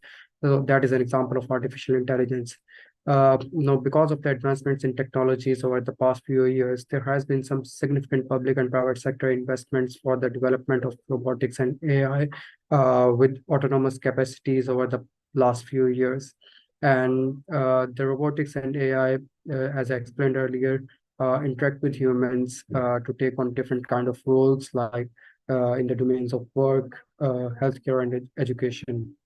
Now, although there has been some massive positive attitudes towards the development of AI technologies, there are increasing debates that concerns the existing, that concerns the potential irresponsible and harmful uses of different intelligent autonomous systems. Now, coming towards the robotics, it generally defines as the design or operation of machines performing program tasks without human involvement using the advanced technologies like engineering and computer science. And the global robotics markets were valued at around 62.75 billion US dollars back in 2019, and they are projected to reach over 189 billion US dollars by 2027. This surely indicates that how massively and how increasingly this field is progressing. Robotics, although it has been employed all over the world, but major applications are there in the industries of healthcare, manufacturing, and education that are adopting robotics increasingly in their everyday functions. And now, the development in the robotic technologies has increased the demand and job opportunities for IT professionals and robotics in robotics programs. Now, if we discuss the relation between AI and robotics, so AI basically provides the programming language that allows the IT users to guide a robot to become more autonomous in the behaviors as per the intended use. And robotics, automation, and AI technologies are integrating the robotics hardware functioning through different AI softwares and AI-based models. Now, there has been an increased debates on different kinds of ethical issues that relates to various type of biases that relates to robotics and AI systems, different type of autonomous systems. And these issues can be broadly classified into 4 different categories, that is bias, job displacement, privacy and data protection, and transparency. Moving on, if we dig a bit deeper onto some of these main categories, for example, bias. So as our mentors for today has also explained, that AI systems are susceptible of different type of biases. And these biases usually arise from the data that is used to train such AI models. For example, recently, a machine learning based model Compass that was developed in the US to assess the probability of criminal defendant reoffending, it was strongly biased against the Black Americans. The Compass mod systems was more likely to inaccurately predict that a black defendant would reoffend, while simultaneously it predicts the opposite in the case of white defendants. Similarly, AI systems are disrupting the job environments all over the globe, and that more advancement and capable robots have the potential to displace the human workforce, and it is already being seen in lots and lots of different industries. A report from McKinsey Global Institute states that more than 800 million jobs could be displaced by automation by 2030. And since it represents 1/5 of the current global workforce, that number is significantly huge. Similarly, research from World Economic Forum has found that the rise in robotics and automation can lead to inequity and inequality. And since that is because the AI systems have a greater impact on have a greater impact on low-skilled workers who are more likely to be displaced by such machines. Moving on, we have discussed about the robotics oversight. So oversight generally refers to maintaining a watchful eye on something or monitoring the operation of a body or a thing to ensure that it is in compliance with expected goals and policies, rules and regulations, and different type of ethical and legal standards. So similarly, robotics oversight also refers to a process that reviews, monitors, and regulates design, production, and application of robotics in various sectors. These applications of robotics in different sectors concerns the safety of the society, and that is why there is a need to have an oversight that can ensure the smooth functioning of robotics in day-to-day operations. Some of the reasons for having for the need of such systems to be in place is the pacing problems and increasing responsibilities that are now being given to different type of robots and autonomous systems.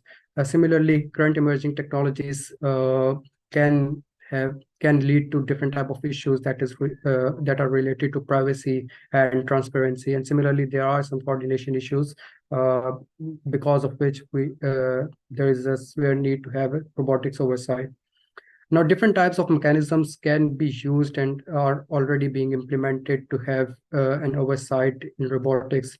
For example, different type of laws and regulations can be made to ensure the strict compliance with regards to robotics. And while formulating such laws, the policymakers should make sure that these laws are human-centric.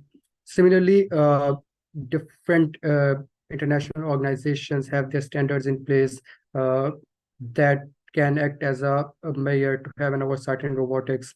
For example, example of such organizations include the American National Standard Institute and International Standardization Organization. Similarly, Occupational Safety and Health Administration has also some of the standards in place. Moreover, the review boards or a committee of expert members can be deployed in the areas where the robots are being designed and prepared so that it can have an overview on the methods of designing, developing, and producing robots to ensure that these robots are safe for human use. And lastly, there should be a regular check and balance via various type of oral and written reports that can increase the oversight in robotics. Now, moving towards some of already existing systems that are using the robotics oversight. For example, the International Electronic Commission has this standard IEC 80601-2-277. This standard says that medical electric equipment has a particular requirement for basic safety and essential performance for robotically assisted operations. Similarly, IEC standard 62353 also helps to regulate and oversee tests that are conducted on different type of electrical equipments to have a check on equipments at routine intervals so that they can be safe for human use. Similarly, in military operations of robotics, there needs to have some legal and ethical principles that can ensure that robotics is aimed at lawful targets, and that the weapon that is being developed follows an evolution that sets the anticipated military advantage to be gained against the anticipated civilian harm. So now there are different implications of this fastly emerging robotics technologies in the labor market and employment. AI systems are already automating many of the existing jobs, and they are threatened to displace the large number of workers, as we discussed earlier. Now, these systems can equally impact both blue and white collar jobs across all the sectors and across all the nations. New jobs, although these systems will lead to some new jobs in the domains of IT or engineering or healthcare, but all of these jobs will require higher skills and education versus the roles that they are being replaced. And this can lead to lead to have an efficient training systems to be in place to train all the existing workforce so that they can work with advanced robotic models that are employed in their industry. Similarly, different long-term forecasts says that around 30 to 50% of current jobs in the developed nations are at high risk of automation in the coming decades, and a significant percentage of existing jobs face disruption from emerging technologies. If we see some of the examples where the AI and robotics have already have implications on the workforce. We discussed about the Amazon warehouse logistics, where all the manual workforce is being replaced with robots to handle the different type of packaging and material handling operations. So this led to the unemployment of all those workers. Similarly, with the development of autonomous vehicles and self-driving trucks, it could significantly impact the commercial transportation sector in the coming decades.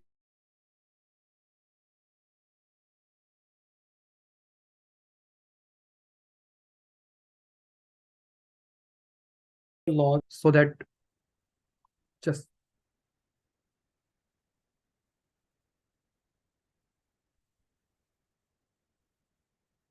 am I audible? All right. Yes. So there is a need to adopt the existing laws and policies to incorporate the different type of AI systems into the current workforce. And this is basically due to the revolution of industries and work responsibilities across various industries that can impact that by the artificial intelligence systems. There is also a need to adopt the labor laws and policies to these emerging issues. Some of the areas where there is a huge need to adopt labor laws and policies regarding AI and robotics includes the following. Number one, anti-discrimination protection, followed by workers' compensation, health and safety, wage and hour requirement, human displacement, and international standards and agreements. Now, because of all these advancements in robotics and technology, there has been increasing calls for the universal basic income policy. And AI and robotics are universal basic income can be a fixed regular payment that all the residents are made regardless of their employment status or wealth that they would receive from the government. And calls for universal basic income policy in the context of AI and robotics have gained momentum over the past few years because of the potential economic and social impacts of automation and robotics on the society. Some of the reasons for such calls includes the economic inequality, lifelong learning and reskilling that is required as a result of all this robotics and automation and job displacement, and then social safety net. if we explain the economic inequity, the benefits of automation and AI have the potential to concentrate the wealth in the hands of a few, and it can exacerbate income inequality. So the basic income, universal basic income, can help to redistribute the wealth to ensure that everyone shares the benefits of technological progress. Similarly, with the rapid pace of technological change, it requires the continuous learning and reskilling, and universal basic income can address this issue and can offer individuals the financial flexibility so that they can invest in their education and training to adapt to the changing work environments. And as we discussed earlier, that since AI and robotics will increasingly be automating different types of tasks, particularly the low-skill tasks, so they will be displacing a lot of jobs. So universal basic income can be seen as a way to provide financial security to those that are at the risk to lose their jobs as a result. Lastly, universal basic income also provides a safety net that is particularly relevant to the gig economy and for workers in precarious or non-standard employment agreements, and it can offer the stability to those who don't have access to traditional employment benefits. We'll now be recommending some of the effective governance frameworks that can be used to address the problems of that involves the AI and robotics. Number one is addressing the issue of bias and discrimination in AI algorithms to ensure that they do not unfairly favor or disadvantage certain groups, either it be geopolitical, socioeconomic, or race. Secondly, we need to establish laws and regulations that address the use of AI and robotics in various applications. These requirements may cover issues such as data privacy, liability, safety standards, and other ethical considerations. Moving on, we also need to to ensure that data collected and used by the AI and robotic systems is protected and is used in compliance with privacy laws and ethical standards. Then we need to implement different type of measures to ensure that safety and security of AI and robotics applications, especially in the domains of autonomous vehicles and critical infrastructure, is made sure. Then there is the need of collaboration with international organizations and other countries to establish global standards and norms for the development and use of AI and robotics. Some of the suggested frameworks and guidelines for ethical governance of robotics and AI can include a human-centered approach that can prioritize the well-being of humans in all AI and robotics applications. Ethical governance should serve the human interest and protect the human rights. Similarly, we need to encourage the transparency in AI and robotic systems, including the clear documentation of algorithms and decision-making process to ensure accountability of such mechanisms. Establishing mechanisms for accountability in case of AI and robotics, robotic errors and harm will ensure that individuals and organizations that are responsible can be held responsible for the actions and decisions of AI and robotic systems. Then we need to develop and enforce a robust data protection and privacy regulations, ensuring that the personal data and private data is handled with care, respect for individuals' privacy. Then we need to mitigate the biases and discrimination in AI and robotic systems, ensuring that they do not unfairly favor or disadvantage specific groups. Now, key aspects for incorporating all these governance frameworks into place includes the cooperation and research. We first discussed the multi-stakeholder cooperation in which the governments can collaborate and they need to collaborate with industry, academia, civil society, and international organizations to develop comprehensive AI and robotic policies and regulations. Similarly, the collaboration between technological companies, startups, and established industries is crucial to ensure the responsible development of AI and robotic technologies. Then research institutions and universities also plays a pivotal role in advancing AI and robotics knowledge and should work closely with other stakeholders like governments and industries to address the research needs. And given the global nature of AI and robotic systems, the international cooperation is very essential to develop common standards and norms. There are also different type of research needs for placing some such frameworks, and the research is needed to develop and promote ethical guidelines, principles, practices for AI and robotics with a focus on fairness, transparency, and accountability. Similarly, ongoing research should address safety and security concerns in AI and robotic systems, particularly in critical applications like autonomous vehicles and healthcare robots. Research is also essential to develop such technologies and techniques that can detect and mitigate different type of biases in AI frameworks, in AI algorithms to ensure the fair and non-discriminatory outcomes. Study of human-computer interaction and design principles is also necessary to create AI and robotic systems that are user-friendly, understandable, and respectful of user preferences. So this concludes our presentation in which we discussed the emerging autonomous robots, in which we discussed that the emerging society and has already started to do so, and different type of ethical approaches remain a key to discussing the human rights issues posed by the development of AI and robotics. Robotics oversight mechanisms need to be in place to ensure that the safety in production and application of AI and robotics.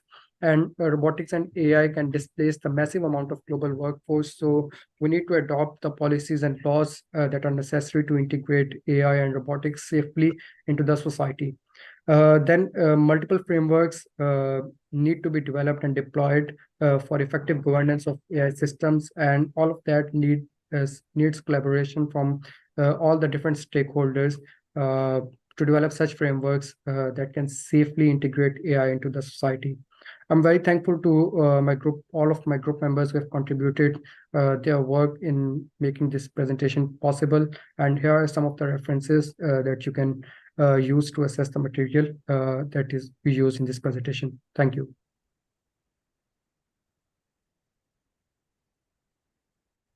Thank you very much, Shiraz and Mary, for that wonderful presentation on behalf of the group. Thank you very much to all the group members that contributed to the research. We'll be moving on to question and answer session. I'm posting the question on the chat box, and we'll also be taking any comments from our mentor with regards to your presentation.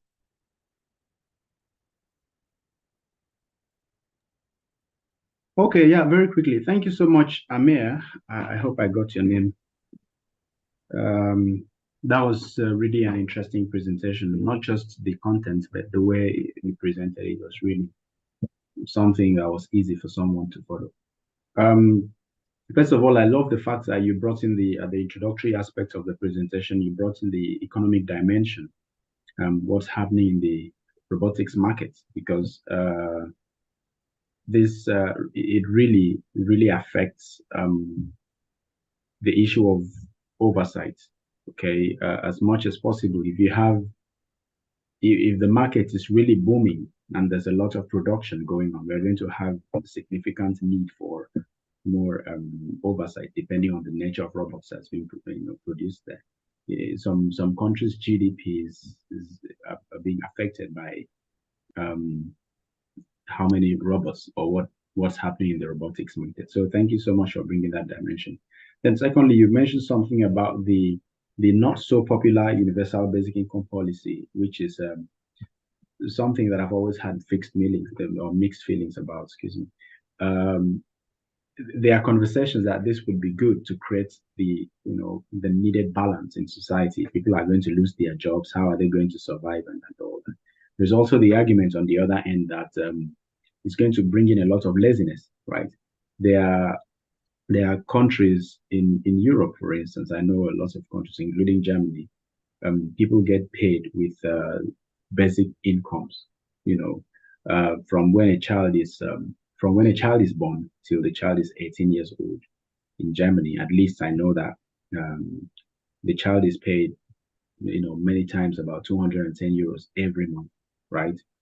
And when the child is 18 years old, then there's what's an equivalent of non-employment benefits. As long as the person is not employed, he gets a certain money from the government and that. And there have been studies that have showed that this also increases laziness in young people, right? Imagine that you're being paid every month for not doing anything. Yeah, you get a job, you're going to earn maybe a little more. But what if you already have everything you need provided? You have universal basic. If you're working in Nigeria and you're earning, let's say 10,000, there are people that are earning 10,000 naira in Nigeria. I know many of them. And then the universal basic income will equal to 25,000 naira. I would not work. I would leave work. I would just insist that my company should sack me so I would be eligible for the universal basic income. Or if you see maybe you're making 100,000, that's a lot of money, and the universal basic income is 90,000. I mean, what's the difference? Why do I have to go to work every day when I could just stay at home and make money? So these are also the downside. There are so many other issues. It's going to put a lot more pressure on people, on tech companies, which we also have to understand they're also entitled to certain rights. That you start a business doesn't make you a villain. You just want to make money. Everybody wants to do that. It's just that we need to create that balance. While we are saying we shouldn't harm these people, we shouldn't use that to harm these other people also. If the fact that they have more money doesn't mean they are less human than us. So usually I do suggest, whenever we have that discussions in certain cycles, I suggest that governments could use some other measures to ensure that companies, for instance, people don't have to lose their jobs because, okay, they now have automated systems to do the jobs. If I give one very glaring example, I mentioned this in a conference I went to last month in Finland, and people were like, oh, how come we never thought of that? If a government says for every unit of technology, let's say you have a robot, you pay more taxes on that robot, you'll find companies calmly just preferring human beings to work. Tax is you don't want the government having tax, issues on your head. So if you have one robot, let's say in a warehouse, the government comes and inspects and says you have 5 robots, and they say, okay, for those 5 robots, you're paying the taxes like you would pay for 100 people. You would drop those 5 robots and hire 80 people, right? Because you're going to pay less tax. Personal income taxes will be a lot less when it's with human beings. You increase those taxes when it's with robots. If companies choose to send everybody home, they'll pay more taxes. Their annual profit is going to drop.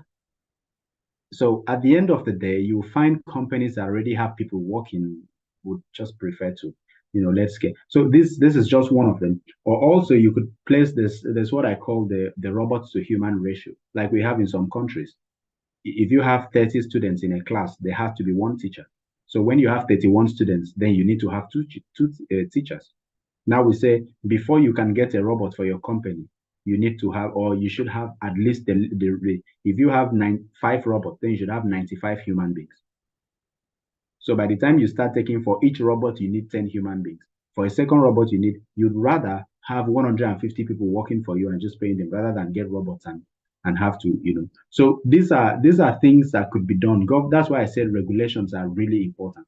If we use something that says, okay, everybody go home, we'll pay you money, you are going to be shocked that I would run back from Europe and just go back and sleep at home and get money and be fine, right? So most people work because they need the income. So if you provide that income for whatever reason, you're not going to have work. You're going to have people saying, I go home and sit down. When the robots work, they send me money at home. And in countries like some of our countries, you're most likely that money will not get to everyone. We're saying we understand what I mean. If you're from Nigeria, you know that when they say it's general, you stay for 10 years and somebody say, oh, 10 years ago, the government paid this, and you're like, who did they pay it to? And they say, that your community leader then. He got the money for the whole community, and that's it. And nobody goes to palliatives, and nobody goes to jail for it. we've had this over and over. We know you have people breaking warehouses to look for palliatives, or they go to banks to line for months to get money. It never comes. So basically, okay, I thought somebody saying something. So basically, this has always been my perception about the universal basic income. Though when we look at the tech CEOs as the villains, you are the ones causing this problem. I mean, everyone. If you have a tech company, the carpenters, the guys that make coffins, they are praying for people to die because they need to make money. The doctors want you to be sick. They want to make money. They are not villains. Everybody wants to make money. So you avoid being sick so you don't go to the hospital. If you want to get into not to be affected by what technologies the AI is bringing, you either learn how to use the AI, or you learn to be more effective, or you find a place that there are things, 1,001 things that human beings can do that AI will never be able to do. There are things like empathy. There are very specific things, for instance, in health areas. There are things a doctor can do that no matter how autonomous a robot is, it cannot get that far, right? So these are things that I think could be done. In all, of course, whenever we make presentations, this is just a general idea. I would also like us to have, as parts of the presentation, our own ideas about things, because this should not be about what we found in the books. We need to be able to think independently. I personally, right from my bachelor's, why I hated law practice is that you cannot think in Nigeria. That's my perspective. I might be wrong. You are not allowed to think out of the box. So there is a legal decision in this from the Supreme Court. You stay in that box. If you even think outside that box, a judge would think you're crazy. We've been doing this for 100 years. Where are you going? But even when everybody knows that you are right, and this decision is a little funny, right? So let's try to allow ourselves to be expressive. No opinion is wrong. No opinion is right. For me, I don't think anybody's opinion is foolish. If you think of something, have it in your presentation, and then it could also help you. It develops your capacity to learn more. This is how you get more knowledge in a particular field. When I go to conferences, I sit near people that have personal opinions about things, because whatever is in the books or on the internet, everyone knows it. If you go to Google, you can find any information. You can find almost anything now on the internet. You can go to YouTube and have classes. But then if you have your personal opinion is what can change the structure that is already available. So I want, and this goes to all of us, when we're making presentations, have an area when you say, this is what is available. Then say, this is what I think. Even if you support what is already available, but just mention it. So it keeps that impression that what is available is also being acceptable by others. So this is something I think, could go around for every other person in the presentation. Thank you so much. I knew there were other questions, but Hussein, I don't know whether you have other questions from here. Okay. I've seen some questions on the chat here. The first one: how should we balance innovation in these fields with safety and ethics concerns, especially with the rapid pace of change? Yeah, it's a big problem. Not just in AI and robotics, everywhere. We need to be careful with regulations. Regulations themselves, what is happening in Europe now is everyone is complaining that AI is being over-regulated. But in Africa, AI is being under-regulated. Both ways, it's a huge problem.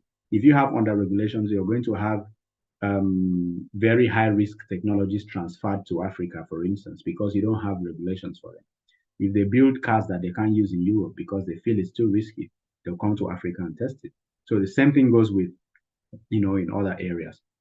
So we need to find the balance, regulation, ethics. This is where ethics is very important. Ethics deals more with people perspectives, not just about what is being written, what is the law and all that. Ethics is, yeah, this is what the law says, but if we apply it in the society, is it really okay? Does it help and all that, right? So first of all, we need to create that balance with ethics, responsibility, cultural, how do the people culturally see this thing? That's one. We can also look at, look at industry self-regulation, though I don't really support it, but we could put this together with other factors and it would help. If a company that produces food goes, to a community and says, we produce this kind of food, what would you like to find in the food? What do you think would be good for your children? What wouldn't you like? And they have these conversations. Then the industry can go home and say, well, the law says we can use this particular chemical, but because this society, this community feels it's harmful for their children, we won't have it. This is one of the instances that self-regulation can really help. So first of all, regulations, yes, but again, we need to create that balance in regulation. Secondly, we have to bring people from different places. Let's hear diverse opinions on these issues. Then you can find a middle ground for all of them, right? The next question, I'll quickly just run through. What's the next question? The biggest challenges in establishing governance frameworks that can effectively guide. Yeah, the biggest challenge is finding that balance. A government can wake up 2020 or 2021, the Nigerian government woke up and said we banned Twitter, and people said that was over. If you leave it, it's still under. So the biggest issue is about finding what works and what doesn't work, right? And then we also have the problem of lack of global standards so far. So there's nothing like, okay, everybody agrees on this. Let's follow these lines and whatever regulations or whatever we're coming with. There's no agree. Even in definitions of artificial intelligence, as minor as they are, there are still arguments. Those in physics, the scientists, the computer scientists, the lawyers would come up with a different. Philosophers would say, no, it has nothing to do with thinking. Human beings can. So there's a lot of confusion as per global perspectives. And this makes it difficult for us to be able to establish specific governance frameworks. If we don't understand, globally agree on what we are trying to regulate, then we've not started the journey towards regulation. In the use of artificial intelligence in weapon systems, since 2013, it's about 10 years now, about 11 years, it's been with the Committee of Conventional Weapons, right? And the first problem they have is everybody's trying to define what is an autonomous weapon system for 10 years. And at the CCW, there's this consensus, everybody has to agree on something. So everybody agrees, okay, every weapon that falls into this is a conventional weapon. Russia goes on and says, oh, we already have this one. No, we don't agree. So they go back to the regulation and we keep going around those circles. It's been on. Sometimes when they mention one, the US says, oh, we have this one. No, we don't agree, right? So once we don't have that consistency, that general position on these things, it's going to be difficult to get through having a framework. The last question here, number 3, real-world example of governance principles that are being applied today. How effective can they be? Well, real-world examples, we have many of them. I talked about the Chinese framework on AI. Basically, most of the laws you would have now, regulations or governance frameworks you would have now on robotics would come from areas like data privacy. We have the GDPR that also covers data that's been collected by robots, for instance, robots with cameras and stuff. And then we have the upcoming AI Act within the EU that covers structures. There's an article that talks about structures that use these technologies. We have the same in US and there are many other of them. How effective can they be? Well, so far, it's dependent mostly on the society itself, on the governance structure of that society. If you look at the GDPR in Europe, the effectiveness is almost 98%. But the NDPR in Nigeria is like a reflection of the GDPR, but the effectiveness is like 4%. So it's not about the law, it's about the society. The societies make laws because they know everybody has the law. But at the end of the day, they have to decide how effective that law is. Should we arrest people for doing this? What penalties do we have for these people? How do we set up systems that ensure that anybody that does this get punished? So yeah, the principles can be there. The principles basically are more like the ethical principles. You have the issues of transparency, technologies that without bias, diversity and privacy, and all the same issues you would have with AI. But then when it goes to special areas, like the presenter mentioned, workplace ethics and all those other things are part of what forms those governance principles. But how effective they can be, I think is dependent mostly on what society they are being applied to. Yeah. So any other question? I'm taking questions from our mentees. You can raise your hand and ask your question. Okay, I think there's a question on that note. Okay. How can we detect bias in AI system and how to remove such bias if it's from trade data? Okay, how can we detect bias? First of all, I mentioned in my presentation, I talked about the need to have ethics in the whole process, right? So if you wait for it to be used, then you find the bias is going to be late sometimes. Somebody could die because he didn't spot bias before it came up. So at the point of design, right, you look at what exactly do we what would we call bias with this kind of system? Example, if you're building a software that is used to hire people, you look at the lines of codes. What kind of people should we protect with these systems? First, from the point of design, you get ethicists to look at, you explain the coding for them, tell them this is the design process, these are the things, this is the functionality. And then the ethics team tells you, if it does this, it's going to be biased against these people. So first, at the point of design, the point of development, um, and then for developers, I think it's pretty easy to detect bias, but the problem is most of them don't understand what bias really means because bias is not a core science thing. It's more like a social science thing. The understanding of bias, like I mentioned earlier, it's not about equality. It's about equity. What is available? What can we give to everyone for everyone to feel equally satisfied? Not what can we produce or present equally to everyone. You go to some places, they'll ask you whether they have a wheelchair entrance for people. So if somebody comes in a wheelchair and then he has to climb to a 5-story building and you put two of us in the same place and you say, when your mark set, go. It's the same thing. There's equality because I'm not 2 steps ahead. I am we're at the same starting point, right? But there is no way because of the person's natural circumstances.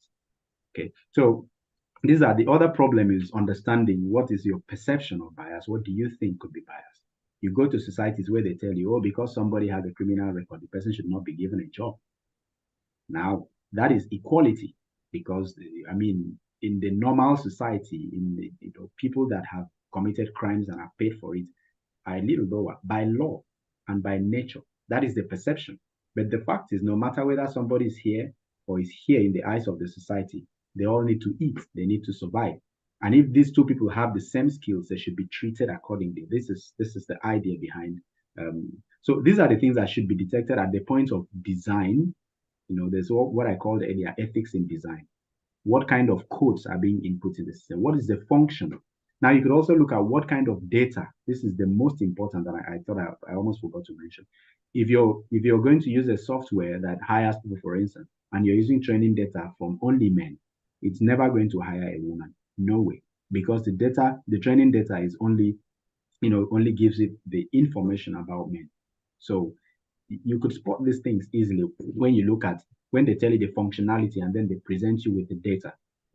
So this is one way. How to remove them? First of all, you could even refuse to design the system to start with because some systems are just 98% biased. So it means you have to wipe out, rethink. If you have a system that is supposed to do some kind of facial recognition, for instance, and then it's been trained with data of white people, it's likely not going to let any black person pass, or it's not going to recognize the face of the black person. So you don't even start. First of all, that's how you find it in the design process. And then when these designs are spotted out, if they are in the lines of code, you could delete, because I do coding too, so it might be pretty easy. Developers would know that if you delete this line of code, it's going to take away a lot of bias, a lot of, so the algorithm matters. You can restructure the algorithm in such a way that it doesn't act that way. Then also, you could spread out your data collection process. Your technology is going to be used globally, and then you're collecting data only from certain people. It gets to some places, India, Nigeria, South Africa, and because there's no training data for that system. If you're making technologies that would give language discussions, for instance, or even conversational technologies, it gets to some traditional societies where the English language is not really understood. You need to have trained the system also in the language of that market. Otherwise, it's going to exclude some people from its use, and this is also biased. So these are the few I can think of from the top of my head. Okay, thank you very much, Mr. Gabriel. One final question from myself.